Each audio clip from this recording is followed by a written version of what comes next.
1914, Margarit Léna proposait à des philosophes, des scientifiques, des médecins, des journalistes, des artistes et des industriels d'écrire quelques pages sur les professeurs qui les avaient marqués. Il en est résulté un livre de gratitude intitulé « Honneur au maître ». J'ai lu ces témoignages avec passion et le cœur serré, car depuis l'époque où Jacqueline de Romilly, Paul Ricoeur, Jean Daniel, Jean-Marie Lustiger ou Emmanuel Desvinards ont été élèves, énormément d'eau a coulé sous les ponts. Le public, les méthodes et les finalités de l'école ont changé. Le cours magistral est déconseillé par l'institution elle-même. Aux deux agrégés de lettres que j'ai invités aujourd'hui, Mathilde Brézet, qui enseigne au lycée Van Gogh d'Hermont-Aubonne, et Émeric Patricot, qui, après avoir exercé son métier en territoire difficile, est professeur en classe préparatoire, je voudrais d'abord demander s'il est possible, et même souhaitable, aujourd'hui, pour ceux qu'on n'appelle plus que les profs, d'être des maîtres. Mathilde Brézet. Est-ce que c'est possible? Est-ce que c'est souhaitable? Il me semble que ce sont là deux questions différentes. En tout cas, ce qui est certain, c'est que dans les instituts de formation de professeurs, dont je suis sortie encore tout récemment, puisque c'était il y a 2 ans, la posture du maître... Il s'appelle plus IUFM maintenant. Hein. Non, qui s'appelle l'ESPE. Ça veut dire quoi? École supérieure de professeurs, Oui, et d'éducateurs. On ne nous enseigne pas du tout à adopter la posture du maître. Je crois même que le mot de maître n'a jamais été prononcé. Au contraire, on nous parle d'élèves en situation d'apprentissage et nous sommes là pour accompagner les élèves dans cette situation d'apprentissage en les mettant, si possible, le plus souvent en activité. Vous parlez du cours magistral. Le cours magistral, donc, où le professeur parle seul pendant que les élèves écoutent et notent, n'est pas du tout recommandé. J'ai un souvenir très net de cette formatrice de didactique, puisqu'on nous apprend la didactique, l'art d'apprendre à apprendre, qui nous a dit, un des premiers jours de notre formation, « Vous savez, j'ai vu des classes où tous les élèves étaient silencieux, et je peux vous dire que pas un seul ne travaillait. » Donc immédiatement, le doute était jeté sur le silence qui régnerait dans la classe, silence qui résulte de la parole du maître ou du professeur, et ce silence était mis en doute comme une marque peut-être de sommeil ou de paresse intellectuelle des élèves.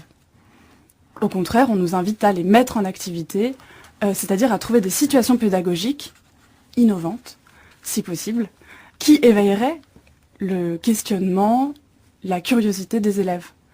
Ce qui est tout à fait compréhensible dans le cadre d'une conversation où nous parlons à 2 ou à 3 et on souhaite avoir du répondant de la part de son interlocuteur qui vous accompagne et qui vous suit. Face à une classe de 35 élèves, c'est beaucoup plus complexe. Et alors donc, il est difficile aujourd'hui d'être un maître.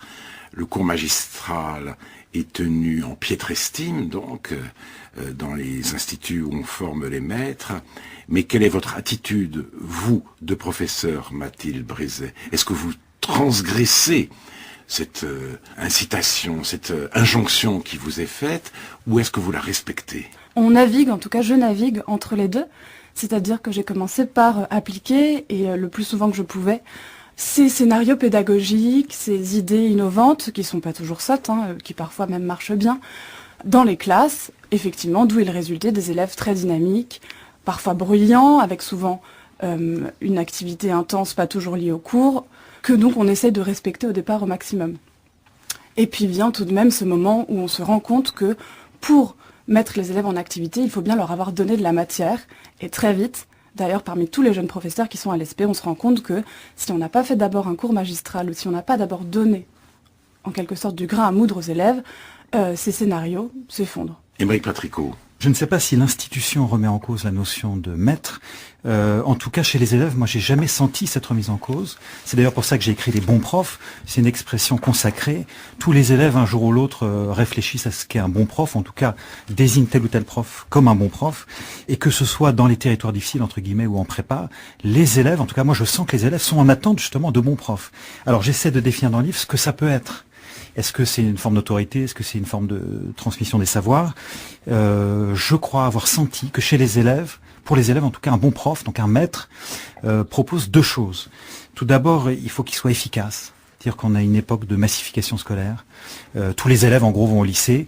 Tous les élèves attendent des diplômes. Tous les élèves attendent de s'insérer, comme on dit, sur le marché du travail. Les parents d'élèves sont aussi présents à l'école et donc ils attendent des profs. L'institution attend des profs qui soient efficaces pour préparer le bac, toute forme d'examen et les concours. Donc la première exigence qui fait qu'un prof est perçu comme bon, c'est le fait qu'il prépare à des examens. Alors je ne sais pas si c'est bien ou mal. C'est parfois un peu triste que tout se réduise à ça, mais c'est comme ça. Je pense qu'il y a une tendance lourde.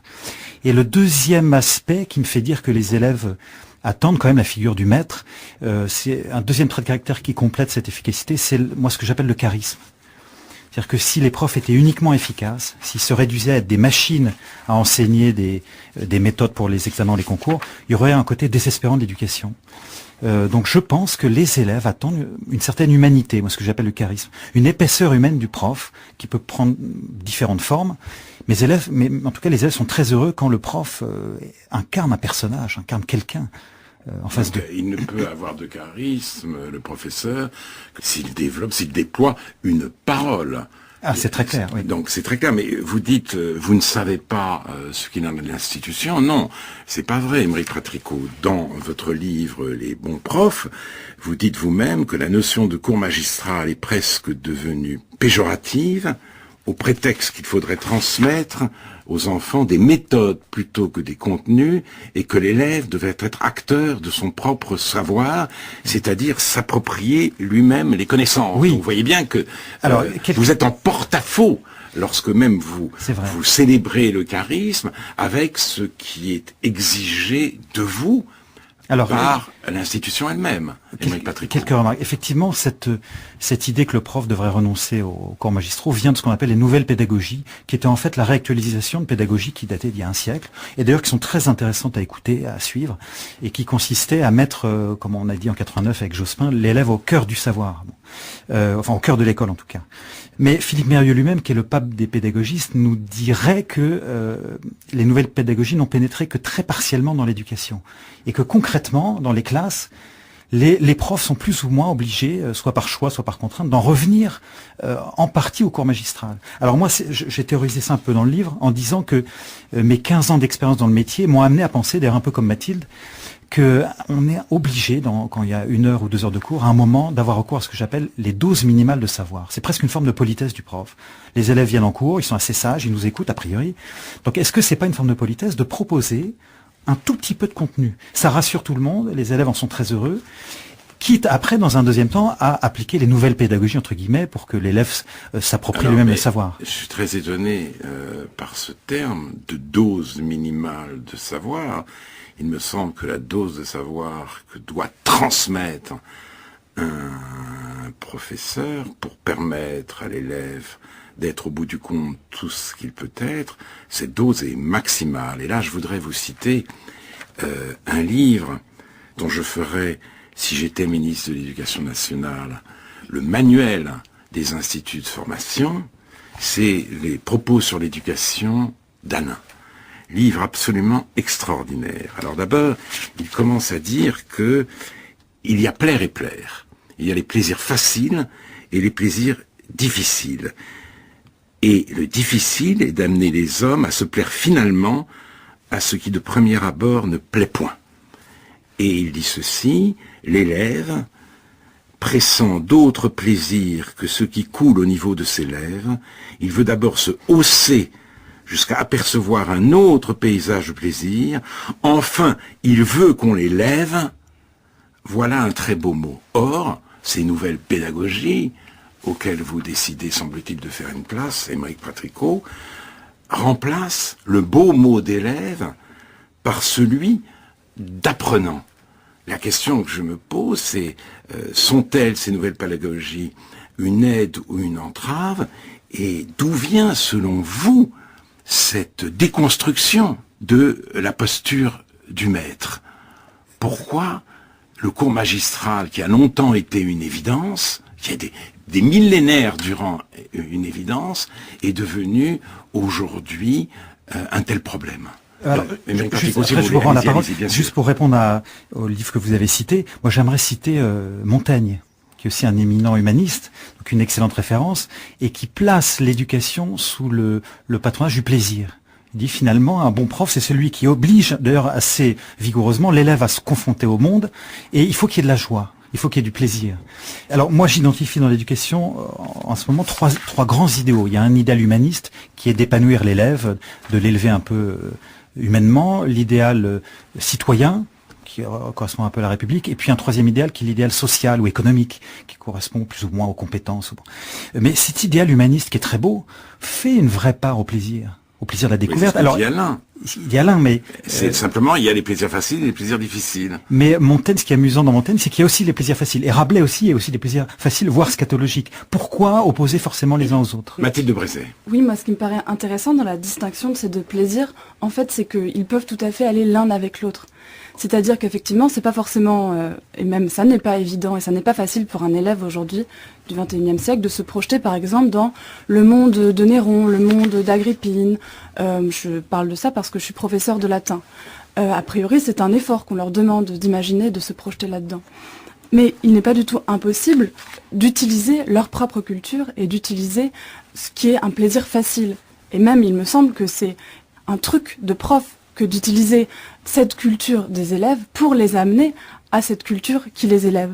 Je prends un exemple très concret, par exemple, avec la série Game of Thrones, qui est regardée aujourd'hui par tous les élèves.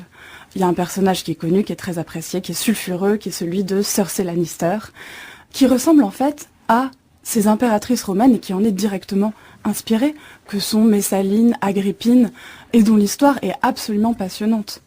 Et moi, je le vois régulièrement en cours de latin et en cours de français, quand on part de ce qu'il reste en fait dans la culture populaire, ce qui s'est sédimenté dans la culture populaire de cette culture noble, ou en tout cas plus ancienne, on peut tout à fait, en l'utilisant, amener les élèves, et ils ressentent alors très fort cet effet d'exotisme, cet effet d'intérêt, en ayant fait le pont entre ce qu'ils connaissent et ce qu'ils découvrent avec émerveillement. Donc vous pensez qu'il est nécessaire d'en passer par la culture de masse pour permettre aux élèves d'accéder à la haute culture. Je ne dirais pas que c'est indispensable, je dis en tout cas dans mes quelques années d'enseignement que c'est un excellent truc rhétorique pour capter l'attention d'une classe, de leur faire comprendre d'où vient ce qu'ils aiment déjà et pourquoi ce qu'ils aiment déjà vient en réalité de quelque chose d'encore plus aimable. Oui, vous êtes d'accord avec ça? Oui, moi j'ai le même truc. C'est une forme de gag dans mon cours, de running gag. Je fais souvent référence à Star Wars, parce que ça amuse les élèves, ça les surprend. Donc il y a un effet de surprise qui après nous permet de nous engouffrer dans des choses plus sérieuses. Mais je trouve que les œuvres classiques finalement plaisent beaucoup. Moi, il m'arrive assez souvent de raconter les mythes, de raconter les pièces de théâtre. Par exemple, le Cid, c'est ce que j'appelle un des grands tubes de la culture classique dans les collèges, même les plus difficiles. Raconter l'histoire du Cid, puisque ça met en scène des histoires d'honneur, de vengeance familiale, de guerre. Ça fascine les élèves. Bon. Le Tartuffe de Molière, même devant des publics qui font beaucoup de références à la religion, ça les intrigue beaucoup, cette histoire d'hypocrisie religieuse. La Fontaine, ça les fascine. Donc, en fait, les grandes œuvres classiques, quand on trouve le moyen de rentrer dedans, j'allais dire, peuvent divertir et les élèves se mettent à travailler. L'idée, c'est peut-être justement de leur faire comprendre que tout n'est pas si sévère, que la philosophie n'a pas un visage laid et triste, comme disait justement Montaigne. Il faut prouver que la philosophie ou la littérature a un visage plaisant, agréable. Dernière chose, cependant, c'est vrai qu'à un moment, il faut travailler. Je pense que c'est là que le divertissement ne suffit pas, mais je pense que les élèves eux-mêmes comprennent qu'il faut travailler quand les examens arrivent. En fait, il y a une telle pression pour avoir les concours, les examens, que les élèves eux-mêmes se mettent à bachoter. Donc, il y a une sorte de paradoxe du système qui fait que, d'un côté, on les incite à pas apprendre par cœur, mais de l'autre, on les incite fortement à avoir le bac et d'autres concours ou examens. Et par la force des choses, les élèves se mettent à bosser. Bon. Mais se mettent à bosser, j'en reviens à ce que disait Mathilde de Brézet tout à l'heure, cette formatrice affirmant que l'écoute est toujours inerte, toujours passive. Or, l'écoute, c'est quoi? C'est l'attention. L'attention demande un effort.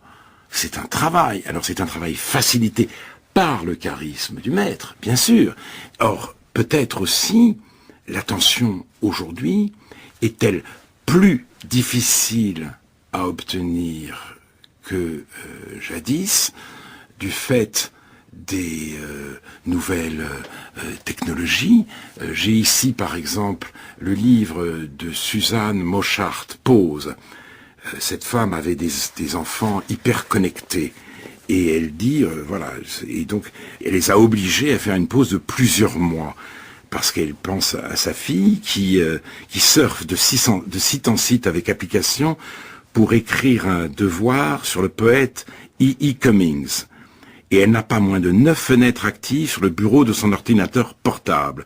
6 d'entre elles sont ouvertes pour autant de conversations, de messagerie instantanée, etc., etc. Une 7e siphonne un tout dernier épisode de La vie secrète d'une ado ordinaire, tandis qu'une 8e suit les enchères en ligne d'un couple, et etc., etc. Et j'ai aussi un entretien que Bret Easton Ellis a donné à François Bunel pour la revue America, et c'est très curieux parce qu'il parle de son compagnon, qui est beaucoup plus jeune que lui, et il dit qu'il ne comprend pas son compagnon, comment lui, Bret Easton Ellis, peut écouter un album de 50 minutes ou lire un roman pendant 3 heures. Et il parle des millennials. Qu'est-ce qui est le plus important pour un jeune d'aujourd'hui? Passer des heures dans un grand roman de Philippe Roth ou suivre le nouveau super compte Instagram dont parlent ses amis sur les réseaux sociaux. Et évidemment, c'est le compte Instagram. Donc il se demande d'ailleurs si l'âge du roman n'est pas derrière nous, Bret Easton Ellis. Donc vous avez affaire à cette espèce de dispersion au départ. Et c'est peut-être aussi pour ça qu'on en vient à vous demander de ne pas faire des cours magistraux, parce que capter longuement l'attention des élèves est devenu aujourd'hui une tâche surhumaine. En tout cas, est-ce que vous sentez cette difficulté d'attention dans vos cours, l'un et l'autre? Mathilde Brézé. Oui, c'est une question très grave, celle de l'attention et du numérique. Parce qu'effectivement, déjà en situation classique, on va dire, on a des portables qui ressurgissent régulièrement, même s'ils ont été interdits récemment au collège. On a des portables qui ressurgissent régulièrement pendant les cours, ou évidemment à l'intercours, et là, vous ne pouvez rien dire, puisque c'est l'intercours. Mais il y a déjà cette dispersion d'attention qui est très nette, et qui, à mon avis, risque d'aller s'aggravant si se réalise ce qui est annoncé, c'est-à-dire le passage au lycée 100% numérique, ou à l'école 100% numérique, qui est très discuté, et qui avait été lancé, en fait, sous François Hollande, si je ne me trompe pas, qui avait lancé un grand plan pour le numérique, d'1 milliard pour débloquer des fonds pour équiper tout le monde de tablettes et ou d'ordinateurs. Le problème du numérique, c'est que il y a 10 ans, c'était l'installation de tableaux numériques dans les classes. Bon, donc un seul support numérique pour que tous les élèves puissent suivre. Tableau numérique d'ailleurs qui est d'une utilisation assez complexe pour le professeur et qui est plutôt un stress ou une gêne qu'un outil très souvent. Et maintenant, il s'agit d'équiper les élèves de tablettes ou d'ordinateurs. Ce qui est très gênant, c'est que les avantages de cet équipement, les avantages annoncés, c'est que on va pouvoir évaluer de manière plus fine, très fine les élèves grâce à ça. On aura des évaluations interactives qui nous diront exactement où l'élève s'est trompé, pourquoi il s'est trompé, ce qu'il faut faire pour remédier. Or, en réalité, on l'a vu avec la première mise en place des tests de positionnement dans les lycées cette année, qui est une nouveauté de l'école. Tous les professeurs ont été unanimes, en tout cas j'ai entendu ces bruits un peu partout. Les résultats étaient presque aberrants. C'est-à-dire que des élèves quasiment illettrés étaient classés parmi des très bons, et des très bons élèves étaient indiqués comme ayant de grandes failles. Donc pour l'instant, on n'est pas du tout capable, en fait, de procéder à ces évaluations très très fines qui seraient un outil pédagogique incroyable.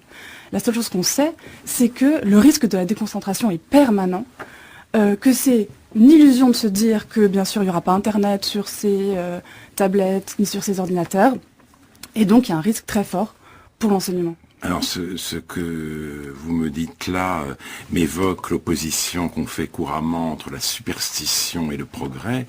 Peut-être que le grand problème de notre temps, c'est justement la superstition du progrès. Et donc, on attend de la technologie des services qu'elle ne peut pas rendre, et au contraire, elle peut aggraver les problèmes qu'elle est censée résoudre. Mais je vous écoute sur ce thème, Émeric. Oui, je pense qu'il ne faut pas sous-estimer effectivement les risques du numérique, mais il ne faut pas les surestimer non plus.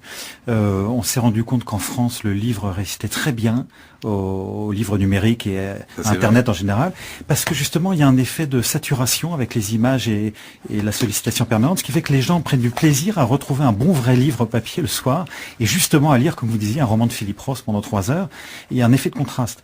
Ce que je crois pouvoir dire avec les élèves, c'est que les élèves, en moyenne, lisent assez peu, mais il y en a toujours une proportion qui lit beaucoup. Bon.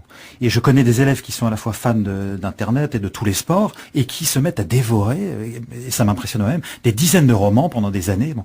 Donc je ne crois pas noter une baisse significative de la lecture. Pour une petite remarque sur Bret Easton Ellis, moi c'est un auteur que j'aime beaucoup, qui m'amuse beaucoup, mais c'est amusant qu'il s'effraie du numérique alors que lui-même consommait toutes sortes de drogues et ça l'empêchait pas de lire beaucoup de romans et d'écrire des très beaux romans.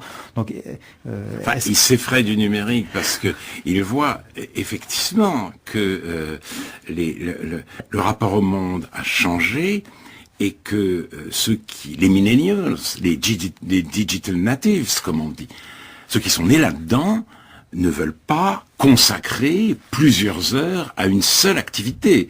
Et c'est son compagnon qui est ainsi. Il ne le lui reproche pas d'ailleurs. Il dit c'est comme ça. Simplement, il voit un fossé se creuser entre les générations, et je me demandais simplement si vous étiez vous-même aux premières loges pour voir un tel fossé. Oui, alors j'avais pu le constater à Sciences Po, j'avais donné des cours à Sciences Po, les élèves avaient le droit aux tablettes. Et effectivement, ils surfaient sur Facebook en permanence, donc ils écoutaient plus le prof. Mais j'allais dire, il suffit d'interdire les tablettes en cours. Moi, je demandais aux élèves de l'arrêter et ils me suivaient de manière attentive. Une petite remarque juste sur justement Wikipédia. Une autre difficulté d'Internet, c'est que les élèves croient que du coup le savoir est immédiatement disponible. Il y a tout sur Internet, donc il n'y a plus à faire l'effort d'aller le chercher et même de l'ingurgiter, de le digérer. Bon. Mais il y a d'autres effets qui contredisent un peu cette tendance. J'ai remarqué quelque chose d'assez drôle, c'est que quand vous faites votre cours, notamment devant des étudiants, ils ont tendance, de manière assez malicieuse, à aller vérifier que vous n'ayez pas tout pompé sur Internet, sur Wikipédia. Donc le prof est finalement obligé de s'assurer que ces cours ont un vrai fond, assez personnel, puisé dans des livres que tout le monde ne trouvera pas, et donc ça oblige à élever le niveau, bizarrement, des cours. Donc il y a des effets, des contre-effets. Enfin, de toute façon, les humanités, c'est un peu autre chose.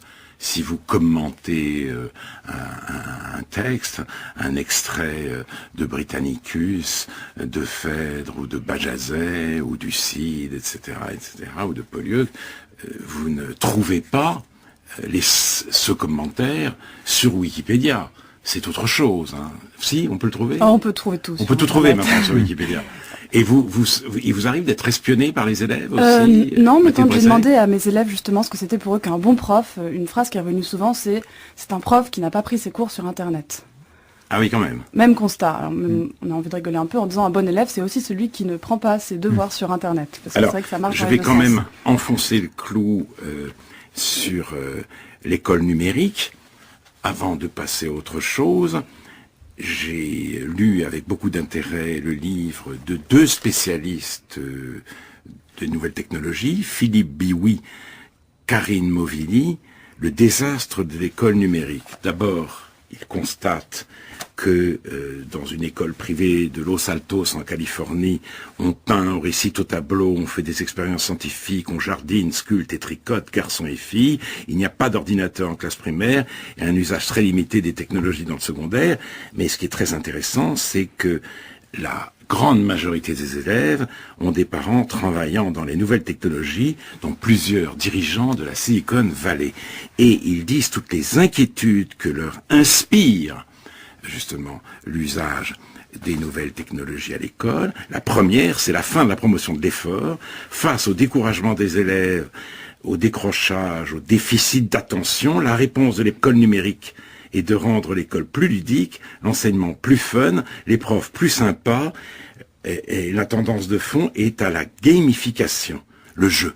Or, ça c'est ce que dit aussi Alain dans ses propos sur l'éducation. Il y a une différence fondamentale, abyssale, entre le jeu et le travail scolaire. Et puis, une autre inquiétude porte sur la dimension symbolique de la transmission.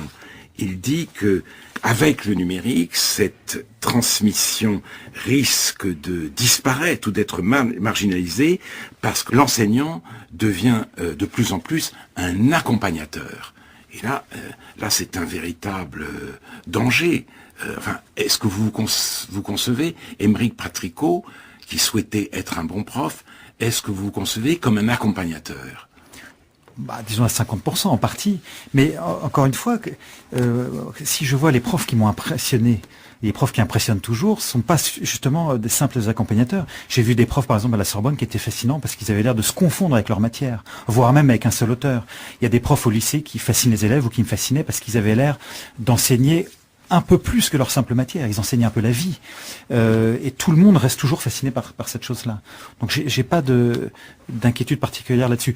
Pour revenir sur le numérique, on avait les mêmes inquiétudes sur la télévision. En fait, je pense que tout est une histoire de dosage. Et si mais la télé, on a arrêté. La télé, on n'a pas mis ça à l'école. On a résisté à la télévision à l'école.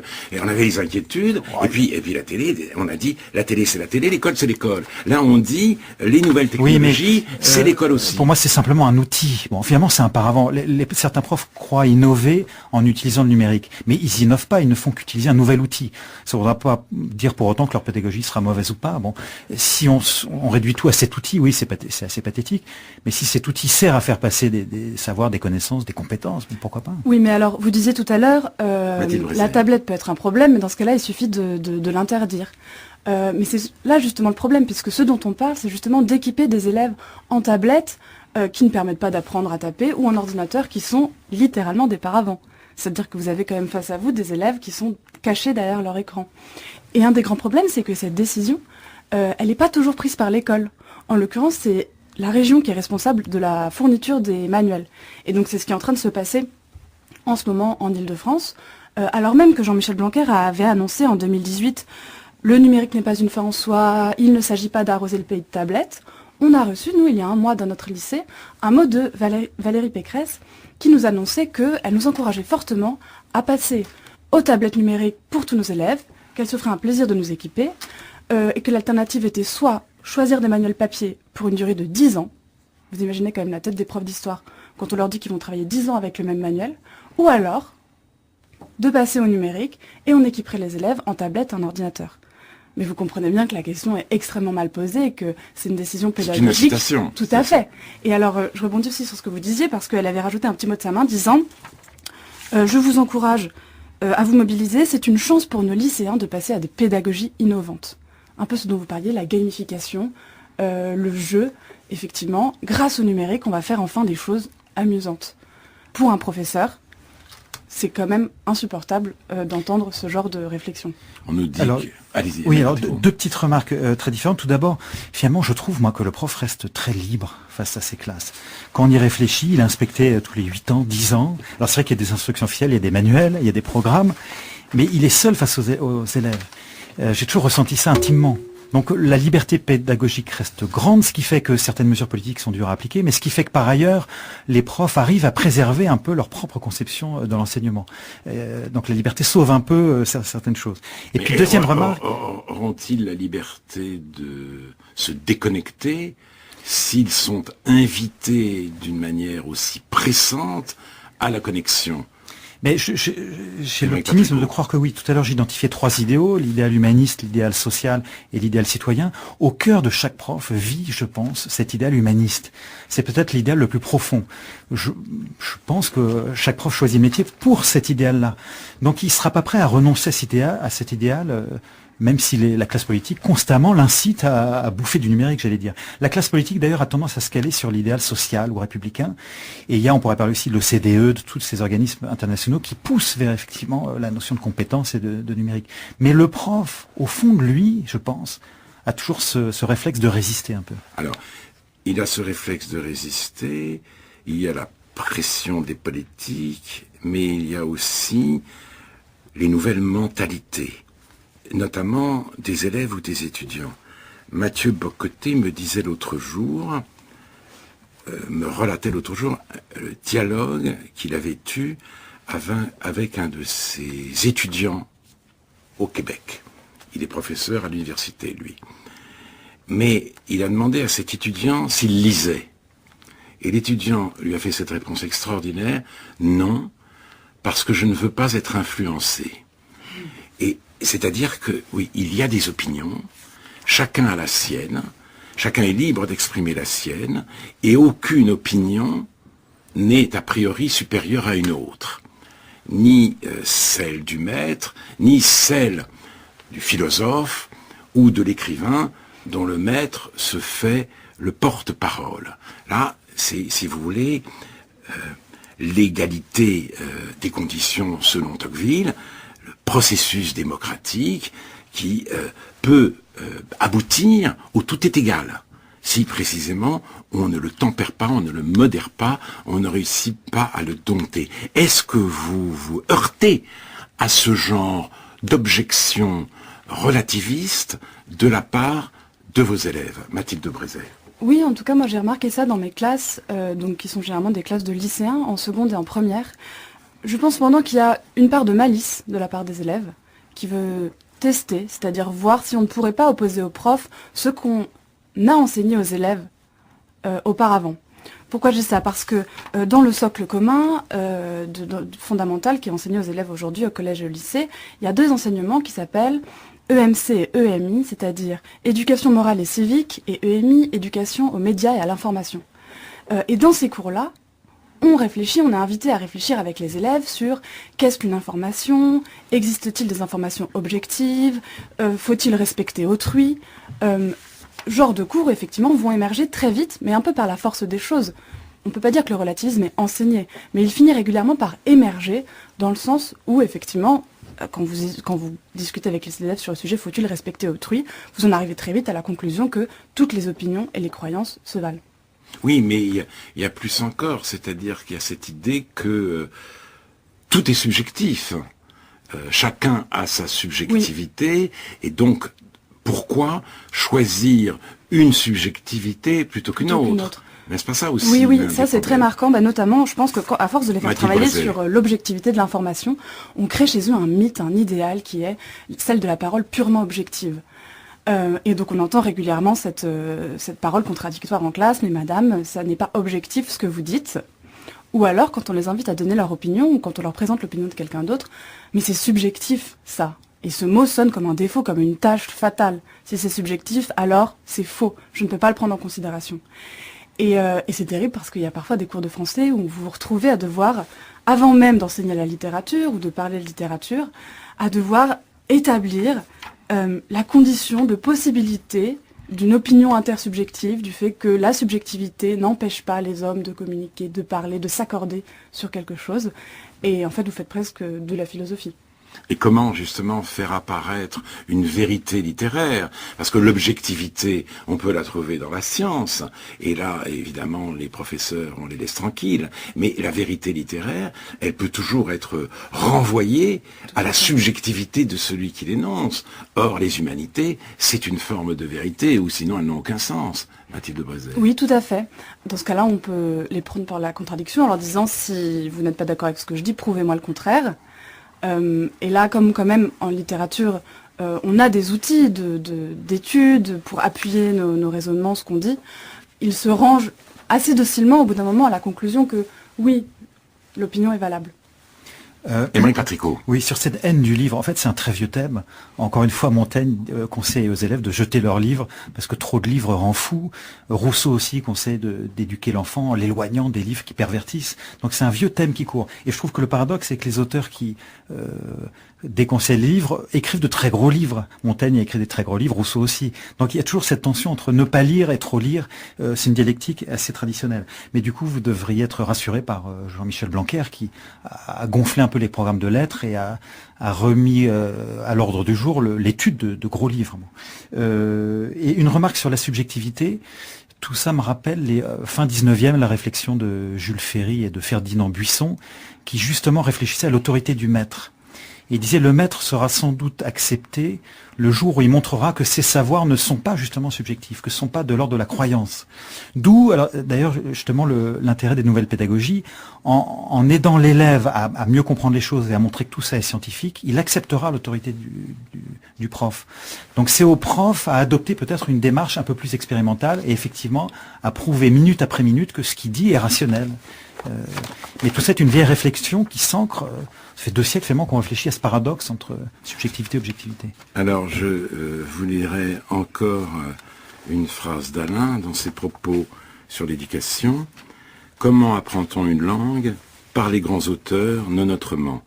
Par les phrases les plus serrées, les plus riches, les plus profondes, et non par les niaiseries d'un manuel de conversation. Et on est très loin en plus aujourd'hui d'un manuel de conversation. Apprendre d'abord et ouvrir ensuite tous ces trésors, tous ces bijoux à triple secret. Je ne vois pas que l'enfant puisse s'élever sans admiration et sans vénération. Et il dit un peu plus loin, lire est le vrai culte. Et c'est le sens originel de culture. Donc, au cœur de la transmission, il met l'admiration, voire la vénération. Est-ce que c'est encore vrai aujourd'hui, ou bien l'école a-t-elle plutôt tendance à vouloir développer très tôt, et peut-être trop tôt, l'esprit critique, dans le cadre d'une formation citoyenne, justement? Voilà, c'est une question que je vous pose. Oui, l'esprit critique, effectivement, est très tôt, très valorisé, mais pas tellement, il me semble, dans le domaine de la littérature, c'est-à-dire qu'on va plutôt parler de faits de société ou de phénomènes de société. Et cet esprit critique qu'on construit chez l'élève, donc avec différentes compétences qui sont toutes décrites dans les programmes, travailler la lucidité, travailler la sûreté de l'information, cet esprit critique, effectivement, peut donner une certaine tendance à la méfiance chez les élèves. Méfiance instinctive pour ce qui est dit, c'est-à-dire qu'on exerce contre le professeur ce qu'il a enseigné. Je tempérais toutefois en disant que c'est souvent malicieux de la part des élèves. C'est-à-dire c'est une manière de tester. Alors, oui, mais justement, vous dites méfiance. C'est très intéressant ce mot de méfiance, parce qu'il m'évoque une très belle phrase de Borges. Les œuvres classiques sont celles qu'on aborde avec une ferveur préalable et une mystérieuse loyauté. La question que je vous pose, vous enseignez en classe préparatoire, Émeric Patricot, vous, Mathilde de Brézet, en première et en terminale, je crois, rencontrez-vous aujourd'hui, chez vos élèves, cette ferveur préalable et cette mystérieuse loyauté? Émeric Patricot. Alors, pour revenir juste un tout petit peu avant sur l'esprit critique, c'est vrai que l'esprit critique en tant que tel, c'est ridicule d'apprendre simplement aux élèves à critiquer. Avant de critiquer, il faut d'abord un peu connaître. Mais tous ceux qui ont réfléchi un peu sérieusement à l'éducation considèrent que l'esprit critique va justement avec les savoirs. Il faut d'abord un peu de savoir, comme chez Condorcet, et après on apprend, il y a une éducation à l'esprit critique. Les deux ne vont... sont forcément associés.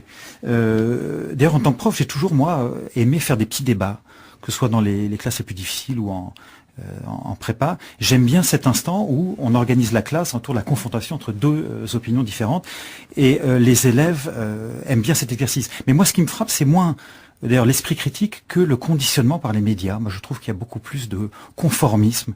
Les élèves, souvent, quand il s'agit de débattre, ne font que répéter des choses qu'ils entendent dans les médias. Donc je suis moins effrayé par l'esprit critique que par le fait de répéter, le psittacisme, comme on dit, le fait de répéter des choses entendues dans les médias. Enfin, l'esprit critique peut devenir aussi une forme de psittacisme. Hein. Oui, voilà. On croit être critique alors qu'on l'est pas. Mais quand même, je vous repose la question... De la ferveur ? De la ferveur préalable et de la mystérieuse loyauté. La ferveur préalable, non, elle n'est jamais préalable. Mais il me semble que, enfin, en tout cas, elle est rarement préalable. Il me semble que c'est ça le travail du bon prof. Et c'est ça la marque du bon prof, c'est au moment où on voit la contagion qui s'est effectuée. Au moment où on voit, après 2 heures, 3 heures, 4 heures, 5 heures de cours, que la ferveur qui est la nôtre, pour telle œuvre, pour Pascal, pour Racine, pour quelque auteur que ce soit, a pris chez les élèves. Et en fait, cette ferveur, on la voit plutôt en effet miroir que comme un donné préalable. Mais cela dit, quand ça prend, les élèves sont contents de ressentir ces émotions inconnues jusque-là. Donc vous arrivez à vaincre chez eux l'idée que tout se vaut. Oui, Oui, chez certains. En fait, justement, ils admirent chez le prof cette hiérarchisation qu'il est capable d'opérer. La manière dont il se déplace dans le monde en sachant ce qui vaut vraiment, ce qui vaut un peu moins, et la manière dont il pose des jugements. Et c'est ça finalement qui est le combat le plus efficace contre le nivellement, le relativisme, cet esprit critique qui est devenu en fait une tarte à la crème chez les élèves. Alors, maintenant j'en viens au changement du public scolaire. Il n'est plus tout à fait le même. L'immigration massive a transformé le visage de la France. Cela se voit à l'école. Vous en parlez dans votre premier livre, Autoportrait du professeur en territoire difficile, Émeric Patricot. Donc, est-ce que ça a un impact, un retentissement sur l'enseignement et sur votre manière d'enseigner, Mathilde Brézet? Oui, moi je suis prof depuis trop peu de temps pour pouvoir dire que j'ai vu une évolution.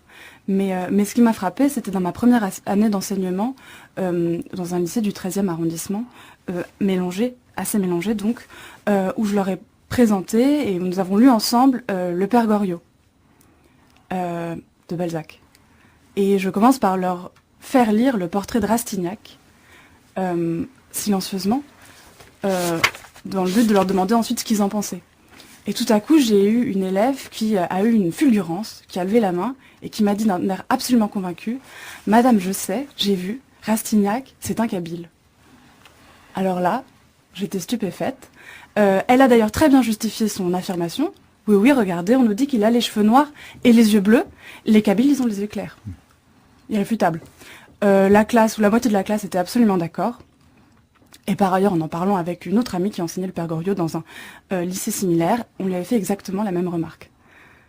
Mais il y a aussi quelque chose sur la dot, je crois, non? Oui, et quelques instants plus tard, nous continuons et on parle du fait que le Père Goriot donc, a marié ses filles en les dotant très richement. Et là, je me fends d'une explication sur ce que c'est que la dot dans nos sociétés. Et immédiatement, une contradiction se lève, mais pas du tout. Ça n'est pas l'argent que le père de la fille donne à la fille, c'est le père du garçon qui le donne à la fille pour l'avoir. Même chose, la classe était unanime ou quasi unanime, c'est-à-dire que tous avaient cette interprétation-là, qui est désarmante et qui jette un jour totalement nouveau sur la littérature. À vous de résorber le gouffre et d'expliquer pourquoi est-ce que méridional, dans Balzac, ça veut dire le sud de la Loire, et pas plus loin que Carcassonne ou Marseille. Oui, sur la question. Le même genre de problème, Émeric Patricot. Sur la question du nouveau public, c'est vrai que c'était le sujet de Autoportrait du professeur. Moi, je suis devenu prof au tout début des années 2000, et c'est vrai que j'ai découvert une réalité qui a été complètement sous-estimée par les médias, à laquelle on n'était pas du tout préparé. C'était la question de la misère, une vraie misère à la fois sociale et culturelle, qui est un véritable choc pour le petit bourgeois de province que j'étais. Voilà, et on découvre aussi des classes sur lesquelles l'autorité n'a plus aucune efficacité, des classes qui, non pas qu'elles respectent pas le professeur, mais c'est comme si elles ne maîtrisaient pas l'école, elles n'avaient même pas l'idée d'écouter le professeur.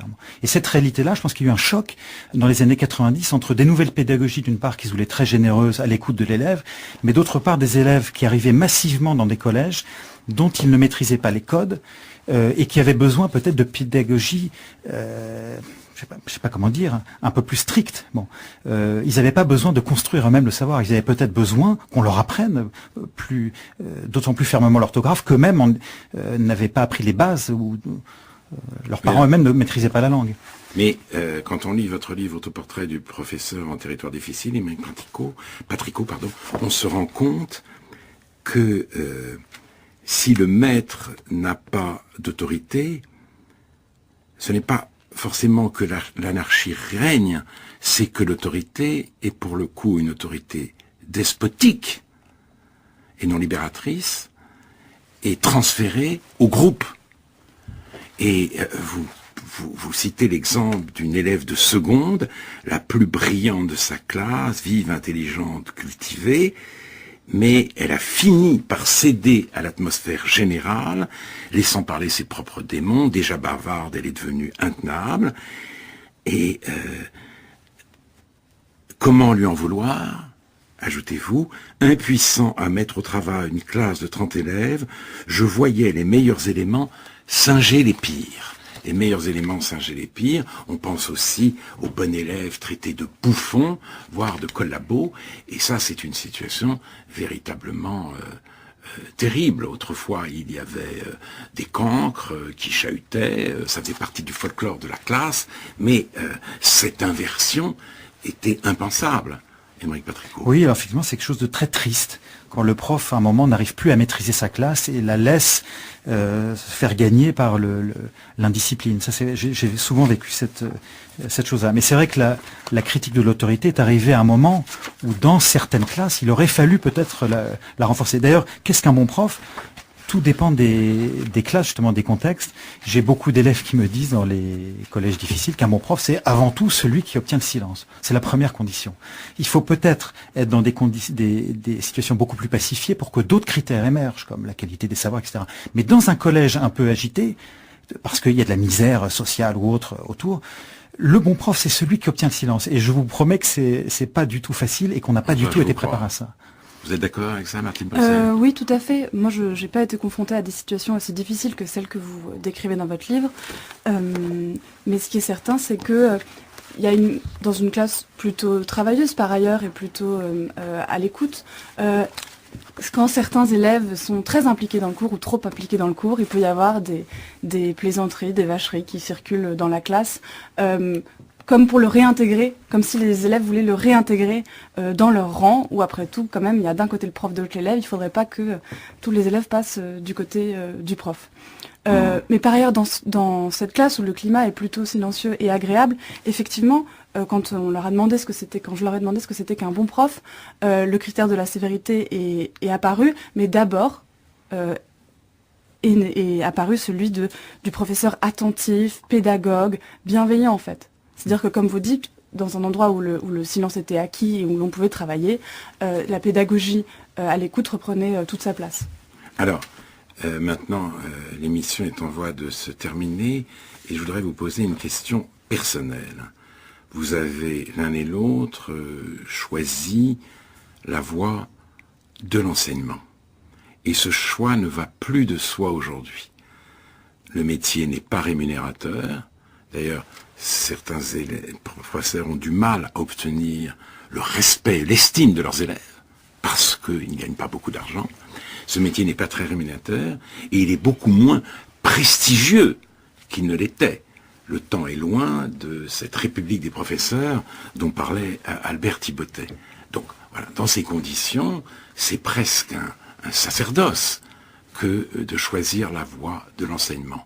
Pourquoi l'avoir choisi et qu'est-ce qui vous fait tenir, Aymeric Patricot? C'est vrai que je raconte dans Les Bons Profs que quand j'avais 20 ans, j'avais une vision assez négative du métier. Pour moi, c'était un métier assez misérable parce que le prof, finalement, n'était pas vraiment dans le monde. Il se consacrait à des enfants, donc il était un peu à l'écart. D'ailleurs, c'est un côté parfois un peu angoissant du métier. On passe sa vie avec des enfants qui sont toujours très jeunes alors que nous, on vieillit. Enfin bon. Et j'avais cette image-là un peu triste du métier. Et puis, j'y suis venu petit à petit et ce qui m'a guidé, c'est avant tout, il faut le dire, l'amour de la littérature. Bon, moi, j'ai fait HEC, donc beaucoup de mes amis gagnent de très hauts salaires, mais c'est un peu bête, mais j'ai perdu mon père après HEC et je crois en être revenu aux choses essentielles. Qu'est-ce qui m'animait vraiment dans la vie? C'était l'amour de la chose écrite, effectivement, et des livres. Tout à l'heure, on parlait de ferveur, et je finis le livre sur ce que j'appelle la flamme. Pour moi, le secret du métier, c'est une sorte de flamme qu'on a en soi, qu'on entretient en soi, mais qu'on entretient aussi chez les élèves. Et c'est vrai que c'est un enthousiasme dont on parle pas dans les UFM ou les SP, dont on parle pas dans les manuels de pédagogie, une sorte de flamme existentielle. L'amour de la vie, l'amour de la littérature, l'amour de la transmission, et même l'amour de la société, parce que finalement, quel que soit le prof, qu'il soit révolutionnaire ou conservateur, il aime la société, le monde, comme dirait Hannah Arendt, il aime le monde et il cherche à apprendre aux élèves à connaître le monde. Donc c'est vraiment, amour, flamme, ferveur, tous ces mots-là qui, au fond, je pense, guident chacun des profs. Et donc, vous avez fait HEC, et vous avez abandonné le commerce et les métiers qui vous étaient promis, et donc vous avez choisi à ce moment-là de préparer l'agrégation, c'est ça? Vous avez complètement... C'est bête, je suis un petit bourgeois de province, j'étais bon en maths, donc ça aurait été ridicule de faire prof, puisque justement il y a côté un peu chiche du métier de prof. Voilà, donc j'ai bêtement fait une école de commerce. Je le regrette pas, c'est intéressant. Bon. Mais j'avais un complexe par rapport au cagneux. Je voulais bouffer de la culture, je voulais justement bouffer du savoir. Ça va enrager les nouveaux pédagogues. Mais donc je suis retourné à la fac pour faire de l'histoire, de la sociologie, de la philo, puis finalement des lettres. C'est les lettres qui me faisaient battre mon cœur. Oui, Mathilde Brézet. Vous l'avez très bien dit, je souscris chaque mot que vous avez prononcé.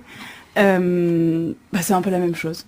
J'aurais bien aimé l'argent, mais en fait c'était la littérature, donc voilà. C'est ça qui vous a décidé à choisir la voie d'enseignement, l'amour de la littérature, tout à fait, avant toute chose. Et la passion de le transmettre. Et vous pensez que vous y réussissez aujourd'hui, en dépit de tout ce nouveau contexte un peu difficile, voire hostile? Oui, j'essaye. C'est pas que quand ça rate, c'est pas simplement la faute du contexte. On a une part de responsabilité, on a aussi des esprits qui n'étaient pas forcément disposés. Tout le monde ne peut pas aimer la littérature. Mais oui. Et vous ne transigez pas là-dessus, et l'un et l'autre, vous souhaitez continuer d'enseigner?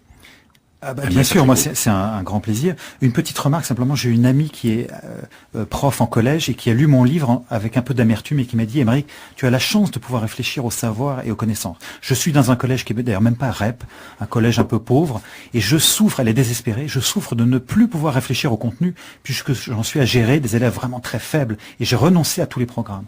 Donc je perçois chez certains collègues un désespoir profond. Mais j'ai la chance en prépa de pouvoir continuer un peu à enseigner la littérature, c'est vrai. Vous n'êtes pas en prépa, mais cette chance, vous l'avez aussi, pour finir. Oui, tout à fait. Quand on entend un élève vous dire « Madame, vous m'avez rendu mélancolique », ça peut être magnifique. Très bien. Merci beaucoup, Mathilde Brézet, Émeric Patricot. Je rappelle, Émeric Patricot, que vous avez publié Les Bons Profs aux éditions Plein Jour, et il y a quelques années, Autoportrait du professeur en territoire difficile chez Gallimard. La semaine prochaine, l'émission aura pour titre Le Caravage parmi nous. Mes invités seront Yannick Enel et Hector Balk. C'était Réplique, une émission d'Alain Finkielkraut, avec la collaboration d'Anne-Catherine Ochard et François Connac. À la technique aujourd'hui, Stéphane Desmond. Dans un instant, Concordance des temps de Jean-Noël Jeanneney.